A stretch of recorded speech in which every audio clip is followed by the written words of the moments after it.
Messieurs, avant toute chose, est-ce que vous pouvez présenter un peu vos différentes enseignes respectives et me dire ce que vous regardez avant tout chez un candidat, le capital, le parcours, la posture entrepreneuriale?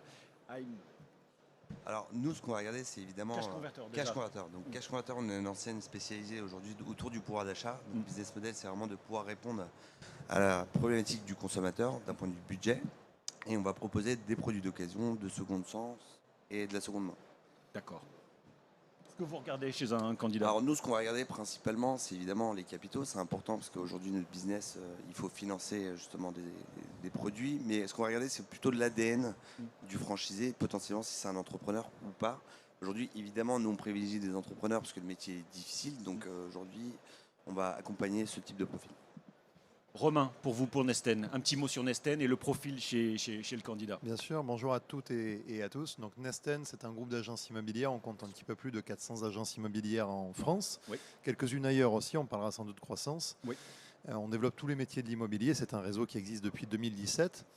Et alors nous, ce qu'on regarde chez nos candidats, puisque c'était la première question, évidemment, c'est l'envie de faire.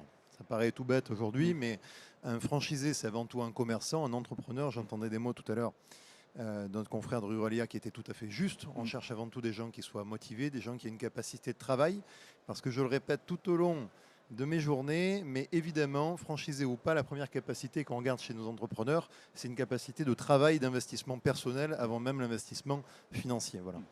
Ludovic, pour Monoprix, qu'on ne présente plus, mais un petit mot quand même. Bonjour à toutes et à tous. Oui, Monoprix, on est un réseau justement de Monoprix, le gros format, 1350 mètres carrés en moyenne. Après Monop, 350 mètres carrés. Donc voilà, on se développe de plus en plus en franchise. Actuellement, on a 250 magasins en franchise.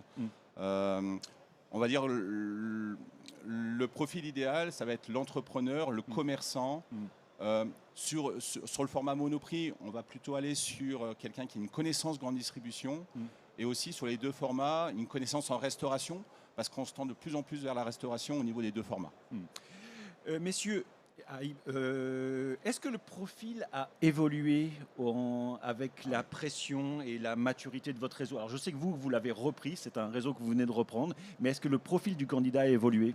Tout à fait. Nous, on a repris le réseau il y a un an, ce qui attirait auparavant chez Cash Converter des franchisés, c'était un modèle sécurisé. Donc on venait parce que évidemment tout était bordé. Aujourd'hui, avec la tension justement de l'immobilier, la pression sur les marges, etc., on cherche plutôt des gens qui vont s'adapter à leur modèle.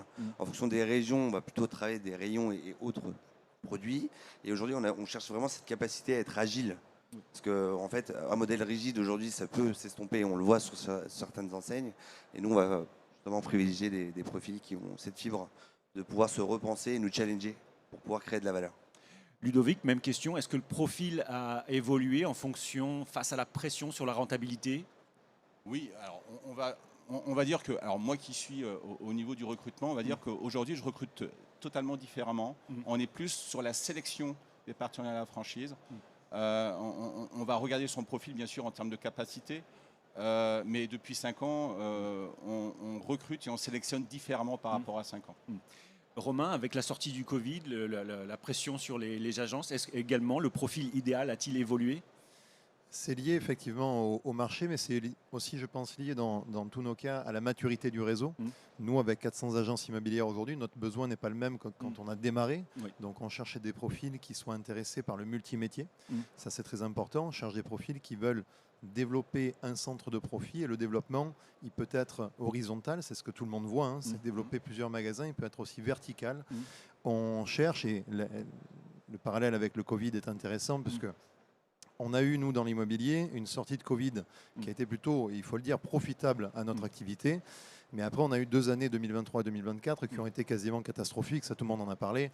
C'est à ce moment-là qu'on voit que la recherche de franchisés plus entrepreneurs que commerçants désormais et aptes à développer du multimétier va vers une tendance générale de développement des points de vente, de leur rentabilité, de leur sécurité. Donc oui, le marché et la maturité du réseau ont fait évoluer le modèle. Ouais. Ahmed, sur quels canaux on recrute aujourd'hui les meilleurs candidats? Évidemment, il y a le salon, mais est-ce qu'il y a d'autres, tout au long de l'année, d'autres plateformes sur lesquelles vous recrutez? Alors absolument, nous, le modèle plateforme n'est pas trop adapté à notre business model parce qu'on fait de l'achat, revente d'occasion. Donc en fait, intellectuellement, il y a beaucoup de métiers dans notre métier. Donc aujourd'hui, je dirais, c'est plutôt le lifestyle un peu au travers de nos réseaux sociaux, un peu de la manière dont on fait le business. Aujourd'hui, on privilégie également le sourcing en interne. C'est-à-dire qu'on a beaucoup de profils qu'on peut rencontrer sur la franchise qui ne sont pas des entrepreneurs, qu'on va intégrer dans notre programme justement en tant que directeur de magasin et sur lequel on va leur confier de la location-gérance qui va nous permettre justement de passer à un deuxième magasin, un troisième magasin. On va les accompagner dans le temps. Donc on capitalise beaucoup là-dessus.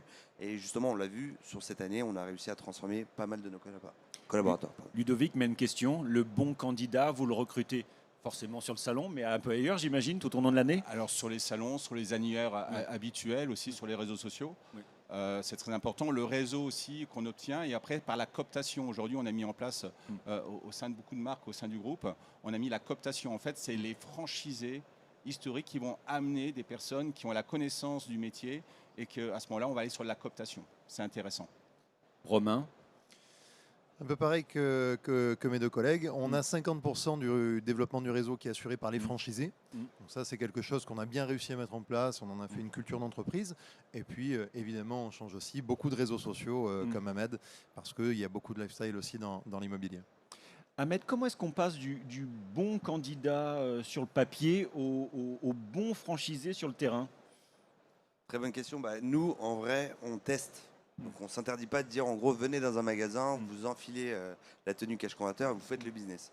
Ça nous permet tout de suite de voir un petit peu comment se comporte le candidat, est-ce qu'il est capable de mouiller le maillot, est-ce que c'est quelque chose qui correspond à l'ADN de la marque ou non.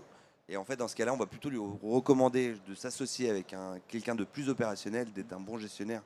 Parce qu'il faut les deux profils et justement c'est comme ça qu'on teste. C'est vrai qu'on a un peu de mal sur le CV, il correspond à toutes les lignes, directeur commercial. Mais bon, est-ce qu'il a envie de remouiller maillot, ça c'est une bonne question qu'on voit sur le terrain. Romain, même question du papier à l'agence. Il y a souvent un gouffre ou pas? Alors, il n'y a pas un gouffre, par contre, il y a un parcours. On a un parcours d'intégration qui est un peu long, qui est un parcours d'intégration qui va prendre environ 6 mois. Il y a des stages pratiques, effectivement, comme chez Cash Converters, bien sûr. Il y a beaucoup de formation. Ça, il faut être franc. Il y a énormément d'investissement de temps sur de la formation. On a su créer, je pense, un parcours formalisé pour les reconversions professionnelles et un autre dédié à des agents immobiliers, parce qu'on en a aussi, des agents immobiliers indépendants qui viennent nous voir parce qu'ils cherchent une marque. Pour moi, la clé pour assurer un parcours fluide d'intégration et faire passer justement de la réussite sur papier à la réussite concrète, c'est la flexibilité du plan de formation en fonction du profil qu'on a devant nous. Ludovic? À notre niveau, on va dire que si un candidat est validé, on va le mettre en immersion, ce qu'on appelle une journée découverte en magasin, pendant une journée, voire 3 jours. Et je vais l'accompagner et on va avoir son feedback, on va avoir le feedback du magasin. Et après une fois qu'il est validé en comité agrément, on va aller le lancer sur un parcours formation adapté par rapport à son profil. Un parcours formation pour le format Monoprix environ 2 mois et sur du Monop environ 1 mois. Ahmed, il ne s'agit pas pour le candidat de réinventer la roue, mais comment est-ce qu'on fait pour, lorsqu'on veut standardiser le processus de sélection sans brider l'esprit entrepreneurial du candidat? Nous, c'est particulier parce qu'on passe d'un réseau hétérogène à un réseau homogène. Donc en fait, on s'est constitué en marché et par rapport à nos différents marchés, justement, on a charté un peu l'offre. Mais ça ne nous interdit pas d'avoir des relations avec les entrepreneurs pour dire comment justement on peut faire évoluer notre segment. On fait beaucoup de téléphonie, c'est comment on devient un vrai opérateur de téléphonie en proposant des accessoires, etc. Et ça se fait avec le terrain. Donc c'est vrai qu'aujourd'hui, on a des codes qu'on doit respecter qui vont permettre à la marque d'être connue et de devenir un magasin de destination. Donc c'est important pour nous, mais on garde une certaine liberté avec certains de nos franchisés pour faire des tests et justement garder ce côté patron en fait. Oui. Ludovic, il ne s'agit pas pour le candidat de vouloir réinventer la roue, mais il ne faut pas brider non plus son envie d'entreprendre. Comment est-ce que vous faites pour bien maintenir cet équilibre? On va le suivre constamment. Après, une fois que le candidat devient franchisé, le franchisé va arriver dans des ateliers en fait. Pourquoi? Parce qu'on a besoin d'apprendre du franchisé et des candidats, on a besoin d'apprendre beaucoup de choses. Alors certes, il va suivre une conduite, il aura un contrat de franchise, il y aura un suivi, mais bien sûr, on va rentrer dans l'échange et il peut tout aussi bien, même si on est dans l'innovation, il va nous faire aussi innover. C'est important. Romain, même question. Moi, je pense que quand on a devant nous des entrepreneurs qui ont choisi la franchise, ils ont besoin quand même d'avoir un cadre et d'avoir un concept. Donc, la question ne se pose pas vraiment. Je ne pense pas qu'ils se sentent bridés par un concept commercial. Et on les écoute beaucoup. C'est une réponse de Normand, mais on les écoute beaucoup. On a une commission qui s'appelle la commission performance chaque année avec des élus, donc les franchisés les plus performants de la région, avec lesquels on réfléchit aux projets d'avenir, aux changements de concept éventuellement. Donc on laisse la place à tout un chacun de pouvoir exercer entre guillemets sa propre créativité. Mais l'entrepreneuriat en tant que tel, je ne pense pas qu'il soit bridé par quelques réseaux de franchise que ce soit. Vous trois, vous avez des enseignes avec des identités fortes. Est-ce que vous, Ahmed, par exemple, est-ce que vous avez déjà renoncé à des profils très solides financièrement, faute d'alignement culturel avec l'enseigne? Pas plus tard qu'hier. Ah.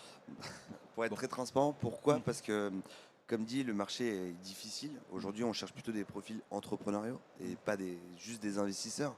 Et nous, on est en fonds propres. Donc, en fait, on veut maîtriser justement notre croissance pour durer dans le temps et justement faire d'un franchisé un multi-franchisé. Donc, notre ADN il est très fort là-dessus. On garde justement ce savoir-faire et on veut des patrons. Donc, oui, on s'interdit totalement de potentiels franchisés qui ont les moyens, ce que beaucoup de nos confrères cherchent aujourd'hui.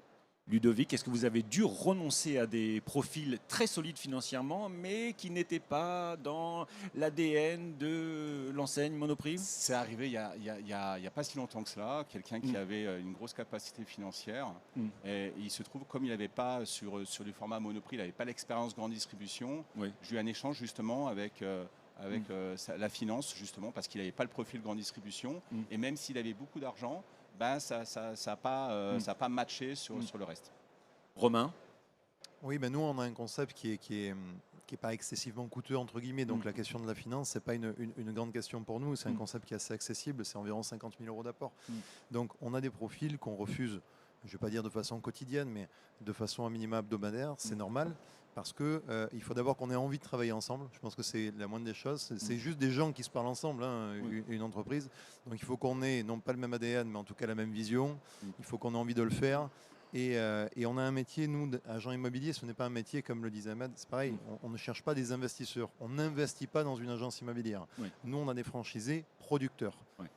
Dans un contexte de croissance un peu rapide, comment est-ce éviter la pression à l'ouverture, que la pression à l'ouverture ne dégrade la qualité du recrutement, Ahmed? Alors moi c'est un peu tôt pour moi parce que j'ai repris l'enseigne il y a 1 an, donc on a eu 2 ouvertures. Donc nous on a essayé de l'organiser au mieux. Évidemment la première c'était comme la première crêpe, donc un peu compliqué. Du coup ça nous a permis de nous réorganiser. Et c'est vrai qu'aujourd'hui on a fait un workflow, donc avec chaque équipe, le dev réseau, les opérations, etc. À ce que ça soit le plus simple possible et on s'alloue 2 jours en soft opening pour se roder et en vrai jusqu'à présent c'est plutôt positif, quoi. Ludovic, pareil. Je vais dire en 2 mots, le quali et le quanti. En fait, on va refuser de faire du quantité, on va avoir la qualité. On va vraiment sélectionner nos formats, on va sélectionner, puisqu'on a des formats sur des cœurs de ville. Donc après, on va vraiment regarder le business plan de chaque process, mais on ne va pas aller sur n'importe quel process. Romain, une question. Puis pour ajouter un peu, le timing, il ne faut pas que ça devienne non plus la grosse pression. On a tous un timing, c'est normal. Je vous raconte une anecdote, c'était hier. Hier, j'ai un candidat qui m'a dit, voilà, il faut que je sois ouvert en septembre. Je ne sais pas le faire.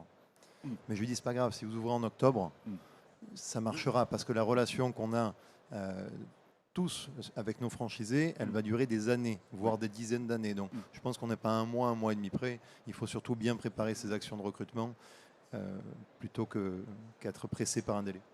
J'ai une question pour vous. Des échecs, vous en avez connu certainement dans des ouvertures. Il y a des échecs qui sont dus tout simplement à la mauvaise zone de chalandise, le client n'est pas là. Et est-ce qu'on peut parler de taux d'échec, d'erreur, de choix de franchisé? Et on s'en rend compte, si oui, au bout de combien de temps? Le taux d'échec d'un franchisé, on s'en rend compte à l'ouverture du magasin, on va dire quelques mois après l'ouverture du magasin. Bien sûr, au niveau du recrutement, on peut se tromper, mais c'est pour ça que le parcours formation est important, parce que du moment qu'on a sélectionné le partenaire et qu'on l'a mis sur le parcours formation, c'est vraiment un parcours formation qui doit être assez long afin qu'on puisse vraiment le suivre et faire un bilan. Et une fois qu'il a ouvert son magasin, en effet, là, on peut découvrir certaines choses encore. Oui, c'est à peu près le même sujet. Le taux d'échec, Déjà, il faut en parler parce qu'une entreprise, qu'elle soit franchisée ou pas, il y a des défaillances d'entreprise chaque Partout. année. La franchise, normalement, dans chaque activité, il y a moins de défaillances, mais il y en a quand même. Un taux d'échec à l'ouverture, c'est quand même assez rare, mais je suis d'accord aussi, on le voit très rapidement. Donc, quand on ouvre une agence immobilière et qu'on voit qu'on a, malgré la formation, malgré l'intégration, malgré tous les efforts possibles, quelqu'un qui ne travaille pas, ça peut arriver, ça ne marchera pas. Moi, c'est particulier, mais nous, on forme les futurs franchisés dans nos magasins. En fait, le but, c'est de répliquer un peu une méthode qui marche. Donc, comme dit, on a peu ouvert de magasins, donc on a peu de recul, mais c'est vrai que le deuxième magasin s'est plutôt bien passé, parce qu'on a animé un peu les réseaux, etc. Donc, on avait pas mal de monde et tout était bordé, quoi. Et vous avez très souvent parlé de parcours de formation. Il y a des arrêts au milieu du parcours de formation, des gens qui s'aperçoivent non, finalement, c'est pas pour moi, ou il y en a finalement très très peu. Alors, pour ma part, c'est jamais arrivé qu'un candidat dise stop au parcours formation. Par contre, moi, c'est arrivé de dire stop quand je fais un point hebdomadairement ou quotidiennement. Ça m'arrive de dire stop aux futurs franchisés et de rompre le contrat à ce moment-là, oui, bien sûr. Moi, j'ai pas de. Ça fait 10 ans moi, que je développe cette marque-là, Nesten. On a ouvert un petit peu plus de 400 points de vente. J'ai pas eu d'arrêt en cours de formation. Non. Moi, j'ai pas eu d'arrêt, mais je suis un peu comme Ludovic. J'ai mis un stop justement à certains franchisés parce que évidemment, on n'a pas les codes du commerce, on n'est pas spécialement aligné sur la manière dont on a progressé. Donc c'est pour ça qu'on s'est dit, vaut mieux pas prendre de risques. On est dans une reprise et justement, on est regardé sur l'évolution de notre business et justement, vaut mieux arrêter et se revoir plus tard quand on sera plus mature. Et alors, les parcours atypiques, vous les recherchez? Est-ce qu'il y a des responsables des fluides comme chez Naturalia ou au contraire, c'est des parcours très cadrés? Aujourd'hui, on est de plus en plus, et d'ailleurs on est en pleine évolution sur le parcours formation, on est en train de... En fait, on doit adapter le parcours par rapport au candidat. On ne peut pas avoir un parcours pour tous les candidats semblables aux mêmes. Il faut les adapter. Donc oui, on s'adapte aux candidats. Ouais, nous, on a des secteurs d'activité assez proches qui sont plus simples. Parfois, l'assurance, la banque, le retail, ça peut être aussi. Après, oui, on a des parcours excessivement atypiques. On a des anciens sportifs, on a des militaires, on a plein de choses. Et pareil, je pense que c'est l'expérience en tant que franchiseur qui permet d'avoir cette flexibilité dont je parlais tout à l'heure. Nous, c'est particulier, on cherche des profils atypiques parce qu'en fait, il nous faut un grain de folie et surtout sur des business de proximité. Donc aujourd'hui, évidemment, on cherche des gens qui sortent un peu des sentiers battus. Donc c'est dur à trouver, mais quand on les trouve, on est très content parce qu'on va très vite avec eux et on arrive à dupliquer notre modèle très rapidement. Une dernière question là, très vite, à vous des trois. Dans un contexte économique un peu tendu, comment donner envie aux gens de vous rejoindre? Nous, le marché auquel on répond à une problématique d'activité aujourd'hui où tout est tendu, tout le monde est en tension. Donc c'est très facile à comprendre. Donc maintenant, c'est comment on est capable d'accompagner justement les potentiels franchisés avec nos méthodes. Et c'est plutôt sur notre stand qu'on découvre cette transformation. Ludovic, pareil, même question. La grande dame qui est Monoprix, qui a plus de 90 ans aujourd'hui, on est totalement dans l'innovation, on est dans les centres-villes, les Français nous adorent, on se développe aussi à l'international. Et je pense qu'on est constamment dans l'innovation et c'est notre force, que ce soit l'alimentaire, le non alimentaire, avec le textile, la maison. Il y a beaucoup de gens qui adorent, qui veulent que les Monoprix, même des villes qui viennent, qui disent « je veux mon Monoprix ». Donc on n'y va pas forcément, on ne veut pas se tromper, donc il n'y a pas de souci là-dessus. Romain, pour le mot de la fin. Oui, je pense que le monde qu'on voit sur ces 3 jours au Salon de la franchise nous permet de constater que malgré le contexte, les gens ont envie d'entreprendre. Il y a une passion pour l'entrepreneuriat de plus en plus et ça c'est chouette, que ce soit dans n'importe quel secteur d'activité. Après nous, l'immobilier, encore une fois, marché de nécessité. Hein, il faut se nourrir, il faut se loger, il faut se soigner. Donc c'est un métier qui connaît des hauts et des bas mais qui globalement est en progression. Merci messieurs. Merci beaucoup messieurs, merci beaucoup pour cette table ronde.